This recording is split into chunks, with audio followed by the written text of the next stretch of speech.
Welcome to the Greater Statesville Chamber of Commerce 2024 Candidate Podcast. This is where we have the opportunity to interview candidates for local, state, and federal office. And we're pleased to be joined by Kevin Angell, who is running for school board in District 2. Good to see you. Good to be here. Thanks for having me. Sure. Just tell us a little bit about Kevin. Sure. So I have a wife, Marcia, and two daughters, Naomi and Ruby. We live in the Cool Springs community here in Statesville. I moved to Statesville in 2008. I took a job at the Landmark Church of God here on Broad Street, and then met my wife, and we kind of started our life here. This is where she's from, and we've been here ever since. And so I work in behavioral health right now for a child welfare agency, the Children's Homes of Iredell County, and worked with other nonprofits here in this area since 2008.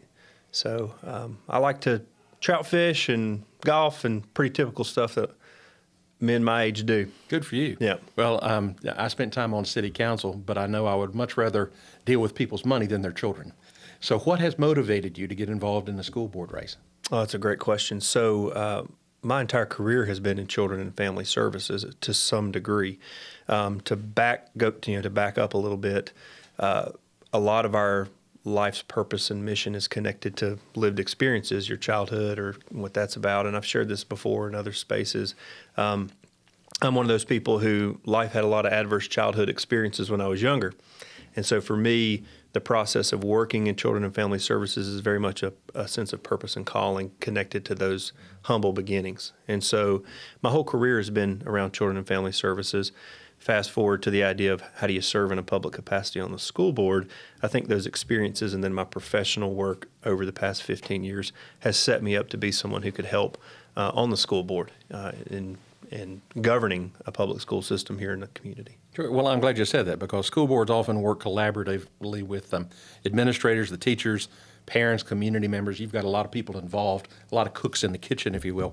Can you give me an example of how collaboration that you've had in the past will transfer to something like the school board, dealing with other entities? Yeah, that's great. So in my work as a nonprofit executive here in this community, I've worked directly with Iredell Statesville Schools to design programming for kids. So for example, school-based mental health counseling. When I was the program officer for Children's Hope Alliance, one of our contracts with Iredell Statesville Schools delivered school-based mental health counseling. We're also a key partner there with them as they went after Project Prevent, which was we pulled down some federal grant dollars to be able to implement that program. So public-private partnerships, I was on the private side of that, not just in the program design, but the oversight and the management of those contracts. That's everything from kind of how the services are delivered on the ground, but also how it's financed and what our long-term plans were for sustainability for that project. I think that's a good example of a public-private partnership that supported the school, where I've been kind of a key collaborator, decision maker, and ultimately someone who's responsible, right, for those outcomes. Sure. Iredell County is a melting pot, and we have a lot of diverse backgrounds here, socioeconomic differences, cultural differences. How would you ensure that every child that's in the public school system gets access to a high-quality education? Yeah, I think that's really important. It starts with what your principles are. When I think about principle-based decisions, it means that you have to vet decisions around the impact that they have on all people. So, when I think about that more carefully, I go, when adults don't agree, kids suffer. So for me, when I think about all children, when there's a conflict where adults are disagreeing around how, what does programming need to look like? What about curriculum decisions? How do we implement a state policy or whatever?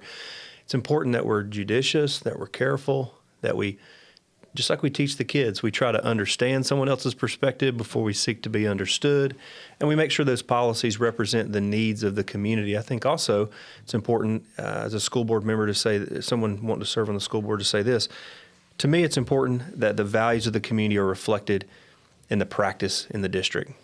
And so as we think about what those values are, that happens as you build relationships through parent-teacher organizations, engaging in work groups, being comfortable with feedback no matter where it comes from, and then making sure as you're communicating with all key stakeholders that you're accurately hearing what they're saying. Sure. To me, that's a principle-based thing. Do you know how to communicate with folks in a professional way that says, look, reasonable people can sometimes disagree, but I need to make sure I understand what you're saying, where you're coming from. To me, those are skills Those aren't like just traits. Some people are born with them, or yes or no, but they're also skills. It's like, can you lead with empathy? Can I reframe for you what you said and make sure I heard it correctly? Can I do that in public spaces? And I think about that in terms of serving on the school board. One of the areas that I think I can contribute is building cohesion, strengthening the communication on the board within the members, but also with the public, both parents, teachers, administration, and important too, our other local officials. Because we know the school board works closely with county commissioners as it relates to capital projects and funding. We have to, I say restore it, maybe that's too strong of a word, but we have to make sure that there's trust in those relationships so that our strategies and execution can be successful. Let's go down that county commission rabbit hole for a Sure, little bit yeah. with capital projects. We've had explosive growth in Iredell County, and it's only going to continue for the foreseeable future. We are probably one, if not two schools behind already in terms of facilities. So how do you get that message across? Because you've got John Public out here that says, well, you're going to raise my taxes to take care of this. How do you get the message across that it may be necessary? It may not be necessary, but at least get them to buy into what you're saying. Oh, that's a great question. And I have a lot of ways I want to answer it, or a few ways I'd like to answer it. I think it's important to understand the relationship between economic development and health and education, both in terms of corporations and the private sector saying we want to come and put our company in Iredell County. We want not just so that because our workers want to have places for their kids to go, but because we want to be able to have employees for our companies and organizations. And so understanding how that is a return on investment and there's a mutually beneficial relationship there, I think is really important in the public awareness and how we talk about it. So when I think about economic development, 10% growth in the population, I want to be the place where companies want to come because our education system is training the smartest, brightest, most capable employees. I think it's also important in that conversation when you're spreading the message about, why do we need to invest in these schools? Well, we need to talk about what makes our schools innovative and different. So when I think about investing in schools, it's not just about building public high schools or middle schools or elementary schools.